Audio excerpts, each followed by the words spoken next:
I think we actually have a talk show. I think we actually do. I think we actually do. Stop calling it a podcast, everybody. Like, why? Why? Everyone, my whole LinkedIn is spanned with, I saw your podcast. I know. That doesn't even make sense. It's not. You saw my podcast? Yeah, people call it a video podcast. I'm like, so a talk show. Like, it's fine. It's fine. We're fine.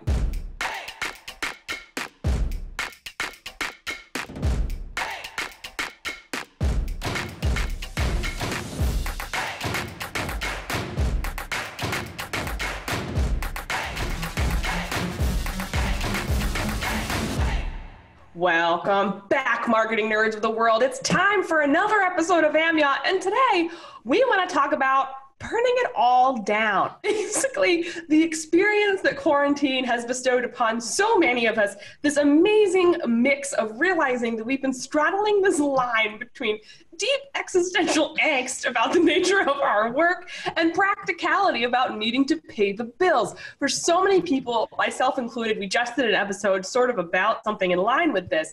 So many people I know are looking around at their businesses and realizing that so much of the stuff they felt they needed to be doing to cross off their list, to climb the ladder, to build this or grow that or hack that, are kind of being scrubbed away. And what they really want is being revealed.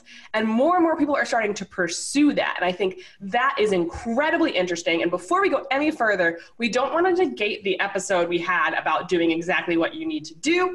I think that's still incredibly important. Keep the lights on, pay the bills. But we want to talk about the realization so many people are having about what they really want beyond the posturing, beyond the strategy, beyond the optics of business. So Margo, how's your existential angst today? Oh. You doing good? That is 100% how I want to start all my conversations in life. How's your existential angst? There's a real conversation. Yeah, no, exactly. I think like what you just identified is the angst, right? It's that push and pull between this, lightning bolts of clarity that I think a lot of us are getting in different ways. Some of us are getting it with like body knowledge, where you're like have an aversion to doing the things you want to do or doing things you have to do. And then some of us are getting it with like literally like, this is worth my time. This is not, I need to do this. Like you're getting lightning bolts of clarity. And then there's the reality that you and I talked about at length about practicality and like getting the bills paid and all the necessary things you have to do in a time of crisis, like going back where you can't rest on your laurels right now. You sort of have to go back to the basics of, okay, how do I make money? And if we were planning to build this thing and now it's been derailed and we need to pivot and we need to understand what direction this is going. So like that push and pull between visionary and practical thinker. I have definitely been in both camps over the course of this quarantine. And today I'm very staunchly in the burn it all down category. All right. Some days where I wake up and I'm like, I don't want to do this. I don't want to do this. Why did I do this? I never wanted this in the first place. Just how did I get here? How did I get it like this? I will disclaimer this. I don't believe in actually pulling the trigger on burn it all down days. Yeah. I think you have to feel them and more importantly, try it on. Because I think that you learn so much when you try it on. Like you actually go, okay, what would it feel like? Like I have a friend who, no joke, deletes her email list every single time she has a burn it all down, like stays. She's destroyed 3 email lists. Right, that phase. That's why I tell you, don't do it. Proceed with caution. I don't know, she did 3 times. Once is like a mistake. 2 is like, all right, maybe she's doing it on purpose. Regression. 3 just seems like carelessness. By the time you get to that point. She's gonna watch us and laugh. She's a friend of the show, but like she will tell you, like there are moments where she's like, I shouldn't have done that. I mean, they weren't huge email lists. The email list will get to 400 or 500, and she's like, no, I don't want to do this anymore. I'm pivoting. Each of us has our different way of managing a pivot. Yeah. And I actually really relate to her feeling of like, I want to rid myself of this identity and step into this next stage of identity and sort of asking yourself those questions. And what I always like to do is I'll think about it. I'll be like, okay, what if I don't email my list 1 week? What does that feel like? Do I feel relief? Do I feel terrified? What does that look like? Would anyone fucking notice? I can tell you from experience as somebody who emails her list about every 2 weeks, no. Absolutely not. And the only reason I'm consistent is because of HAMYAW. Yeah, well, that's a good thing. That's engagement, right? They're going to be like, where's Margo? Yeah. Well, it could also be a fun experiment. But I've asked the same question about HAMYAW, and we've had this conversation. I think the viewers should probably also know, like, should we keep going with HAMYAW? Is this a content pivot? Does HAMYAW fit with what we're trying to do with our platforms? Hillary and I have talked probably 100,000 times about how we need to do a screen share to actually yell at websites for y'all. And we have like 50 in the queue. And every time we get on to start recording, we're like, but wait, there's this other topic. There's this other topic we really have to discuss. And so like, do you trust that intuition? And is it driven by sunk costs that we want to do that? Or is that genuinely valuable for people? I think all of these things are what comes up in that conflict. I think one thing that you and I were discussing, Margo, is this before we started filming and why we randomly decided to change from the screen share episode we were going to do into this one. Not randomly, but I think you were mentioning sort of wanting to reconnect that creativity, like what do you post? Yeah. And I think that is a big truth for a lot of people. They're realizing what they miss, where their energy wants to flow now. Yeah. And what's been so interesting for me in my business is, we filmed that episode about doing what you need to do. I talked to you guys about the fact that I took on some copywriting projects. Those are good. They're either wrapped or, almost wrapped. And I am setting myself up to retire soon, which should be fun. Don't worry, clients will be hearing from me about it if you're watching. But I think a really, really interesting turning point for me was when I decided, so a huge part of the work that I do now is my coaching. We've got creative direction and messaging strategy, and those are an easy sell. But it's the coaching is another huge thing that I really love. And I was holding back from selling that because it's not an inexpensive investment. It's multiple months, and it is really intense one-on-one around positioning. And I was like, people aren't ready for this right now. Like with the economy the way it is, I don't really think I can be selling this. And that's sort of part of the reason why I went back to copywriting, even though it has been fantastic for the coaching clients through this to have support through the quarantine and through the pandemic and all of this, just to have that direction. And they've been saying good things about it, but I was like, would anyone new want to join? Because you guys started earlier and all of that. I mean, you also sold it and like we're testing different USBs in different ways. And like, that was exhausting. Also that. Yeah. And I just decided, I got really clear. I was like, damn, I miss doing this work. Yeah. I want to keep doing it. I think I know exactly who it's for now. Like I've tested, I'm feeling really clear. I've done the work. So why don't I just give it a shot to sell this and see what comes back? And I'm about to sell out, which is a really nice 5-figure payday in my pocket.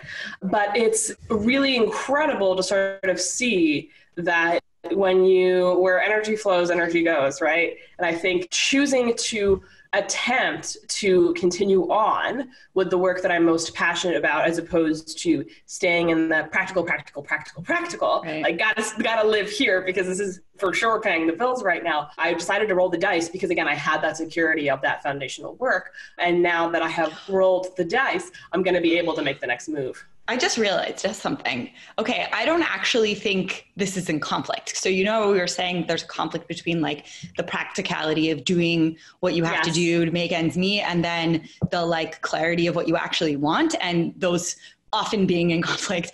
I think what you just said is so hugely helpful. So one, you did the thing you needed to do, which is why you could then start thinking about what you wanted. So you actually were able to stabilize the ship. So that's really true. Cool. Keep the ship stable, guys. Yes, keep the ship stable. But now part of me is like, oh no, and the ship's stable, and now I still have to like scrub the deck. Damn it! But soon I won't have to. But I think that's kind of where it lives. Like, and as we were talking about in the last episode, where those 2 episodes ago now, it's not necessarily that like doubt or resistance. It was looking around and being like, all right, how do I make this as secure as possible, and then move forward so I can continue doing this higher level stuff and experimenting. And even though I'm out of experimentation zone, thank fucking God, with everything, because I spent the last year, Margo and I have talked about this a lot, like testing messaging strategy clients and creative direction and coaching, and now everything's fallen into place and I know the USPs, guys. So I can actually turn it into something. So I needed that security to kind of take that leap, but it's so interesting how this process, this moment in time, has held up the mirror and been like, you don't want to be doing copywriting anymore. Yeah. And it's time to move on. And I did what I had to do to make sure I could get over the hump. Hopefully, as things sort of continue to open up, things are going to improve in the economy and stuff's going to level out. But it was definitely a teachable moment for me to realize that like this was not actually the end. And to underline the point that we talked about in that 2 episodes ago, that like, this is not forever. Like you can make practical choices. That doesn't mean you're going to be living in that space for the next, 5-10 years. You can make it temporary. That's right. And that felt really powerful. But I know you, Margo, have had some really interesting revelations about the nature of your work, kind of where you want to be putting your focus. Talk to me a little bit about that. Totally. Burn it all down, Margo. I think what was really shocking to me is what, for viewers who are newer here, what has happened since quarantine is my husband's an essential worker. My daughter is home all day with me. She's 2. So it's like a really hands-on period of life. And the first kind of 6 weeks of quarantine, I was like, I will do all the things. And I was like, I will take all the sales calls. I will launch all the things. I will not sleep. I'll work when she goes to bed, every nap time, every this. And for 3 of those weeks, I was on fire. I mean, I was getting things done. I was promoting. I was everywhere. And then my husband was like, you're burning out. And I was like, I am not. And as I burnt out and died. And so I kind of looked around and I was like, okay, let's be reasonable. And I had a morning where I woke up at 4 a.m. and I was like, I have to shut down this launch. I was in the middle of the launch and I was like, I can't actually do good work right now. And I can't implement and I am not in the right headspace. And this is irresponsible now. This is not the right move. So I'm going to have to hit pause on stuff and I need to look. And so what that did was sort of take my entire platform and put it on pause.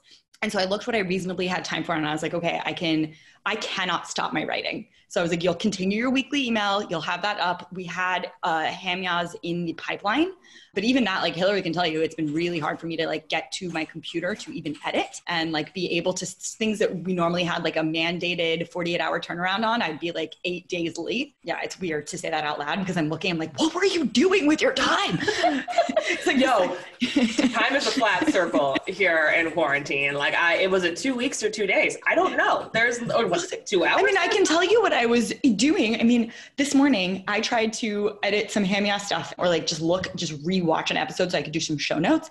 My daughter just kept grabbing my computer. She just kept grabbing it. And I was like, this is what I've been doing. And in my head as a rational adult, I'm like, oh, just go in the other room and close the door. And then it's but for some reason in actual toddler that's not an option. You have to sit next to them and you have to make sure they don't die. Apparently that's a thing. So it's really frustrating to make sure they don't die. A job. So come on, you freeloader. You can't do anything. It is difficult because you leave the room and I don't know what do kids do. They chew through wires. That's what my cats do. Literally, my daughter will move furniture and climb it to reach knives.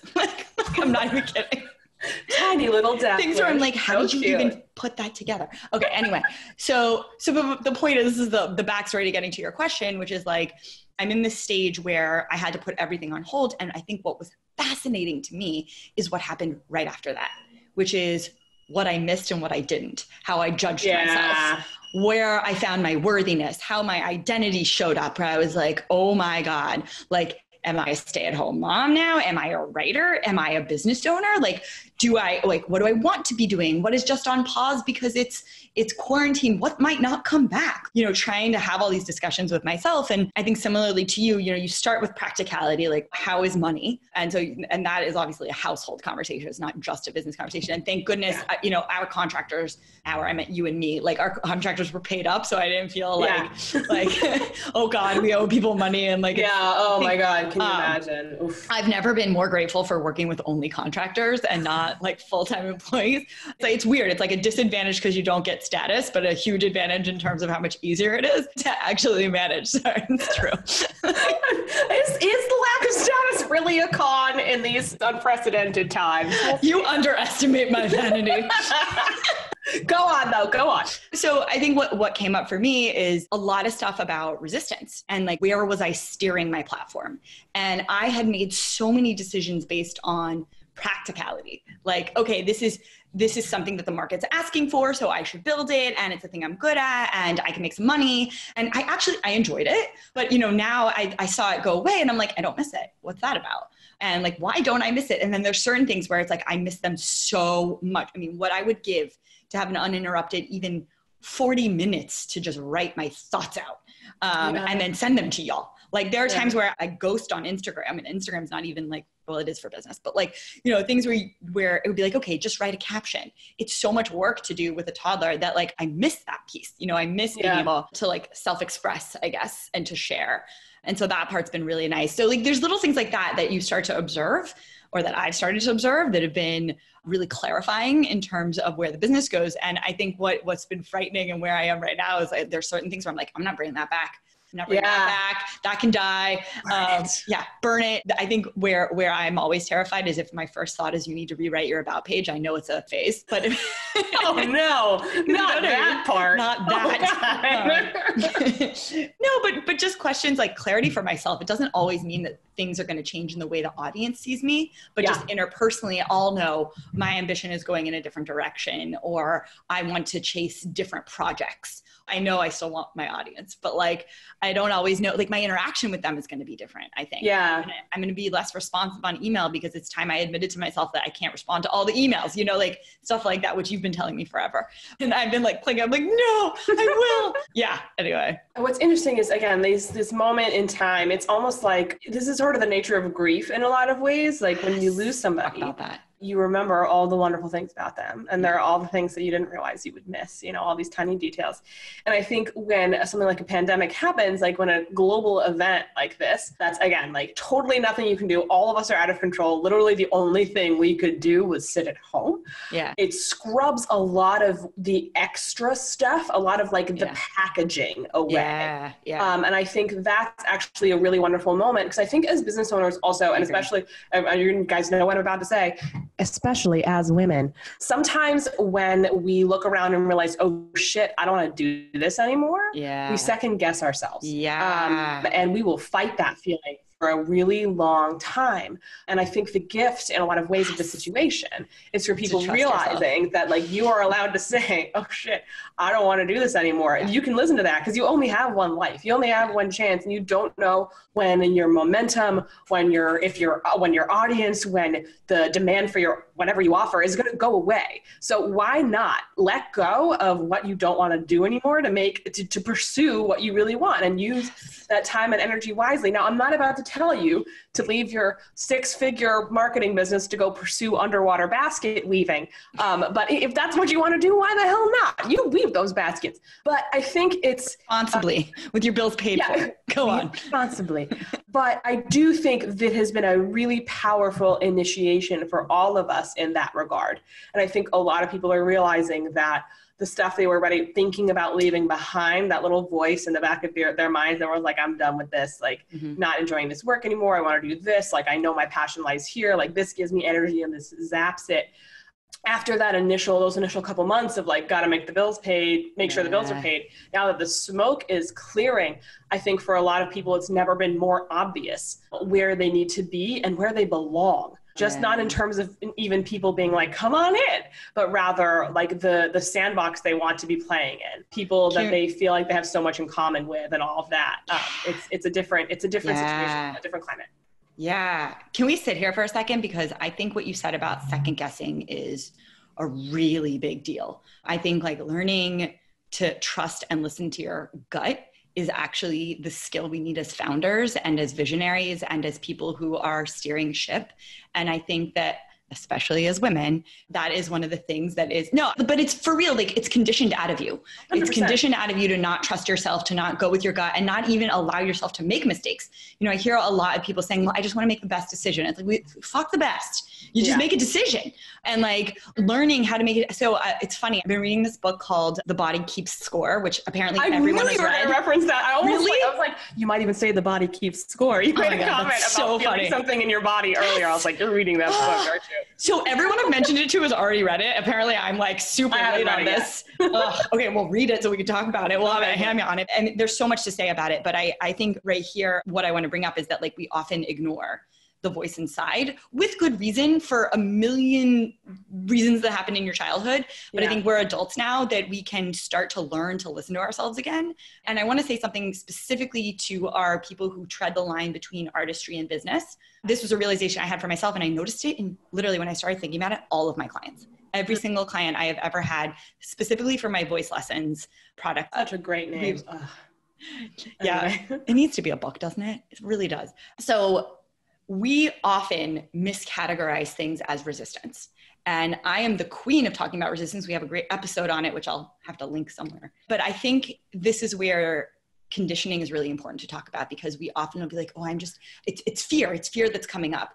I actually sometimes think it's not fear. It's just that we have so much conditioning that we can't actually hear ourselves anymore. You can't hear the little voice that actually totally 100% knows, and you confuse it with the different voices you hear from what your parents expect of you, what your academics expect of you, what the other colleagues have to say about you. One of the exercises I had clients do was actually name the voices, like just give them titles and be able to like caption them so they could start to listen to their own and tell the difference between them. But like, I think when it comes to what you want to do and your vision for your platform, it's such a lofty question that it's easy to ignore it. And it's easy to also just sit on it for too long and get like self-flagellating about it. We all know those people. We're like, not like I've ever been one of them. Me neither. Who's that?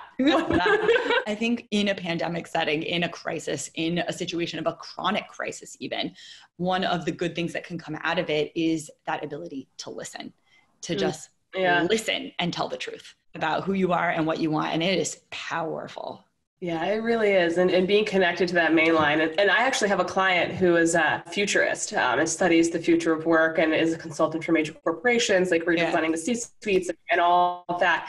And she made a really fascinating observation where she said, you know, we're all sort of under lockdown now. When we emerge from quarantine and life starts going back to normal, people are going to want to be back in there. Because I think there's a really, you know, along all the death and the crisis and the headlines, I think people, again, are really connected in a way to themselves because they've been forced to sit with their shit. Because you can outrun your trauma. You can outrun the stuff you don't want to do anymore. You can outrun bad decisions for a little while. But when you are stuck at home because you literally cannot go outside, you really have to face this stuff and work through it. And there's no escaping. So I think there's a lot of growth happening right now, a lot of clarity, probably a lot of innovation. I'm not about to say from like a super privileged place that it's all been good and like we as a society. But I think especially in the business world, we're going to see a lot of people make some major shifts for this reason.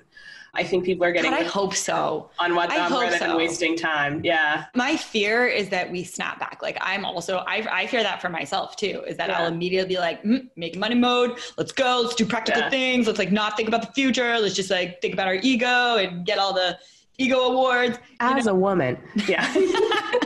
I like it. We always lean close to the mic to say that. I think it's important. Blessed be, Margo, you can just come back and watch this episode of HAMYAW. You're just going to send it to me every time I regress. I'm going to spam you with your own show. You're going to be like, I have to do something practical. No. I would encourage our viewers as well to sort of reflect on what's coming up, the truths that are coming through really loud and clear, because you cannot ignore that. The truth about what you want to let go of, the truth about what you really want to be doing. All of that is coming through and it's real and it's good. And I hope people aren't running from that. And if you're feeling an urge to burn it all down, obviously don't set fire to your entire life necessarily. But that is a call directly from your intuition GPS. That's something needs to change. So don't hide from it. Don't run from it. You've got nowhere to run anyway. You can't go outside. Oh, man. And that's a wrap. I love it. You have nowhere to run. You must feel the feelings. Literally nowhere to go. Your feelings will find you. But yeah. But there's margaritas to go now. So it's... Go get some margaritas to go while you chase your dreams, folks. Oh, man, guys. So thank you guys so much for watching. We have a blast making this for you. And we want to hear how this existential angst meets practicality is feeling inside of you guys. How are you dealing with quarantine? How are you thinking about change? How are you thinking about sustainable change? What do you want to burn down? Tell us all the things in the comments. Send us the DMs. We read all of them, even if we don't always respond. Actually, I think we do respond. Anyway. We respond to all of them. So come say hi. Don't set the precedent. Anyway, all right. I'm Margo Aaron. And as a woman, I'm Hillary Weiss. If you like this episode, please like it below, subscribe to our channel, and share it with your friends. We will see you in 2 weeks. Thanks so much for watching. Stay safe out there, guys. Bye. Burn it all down.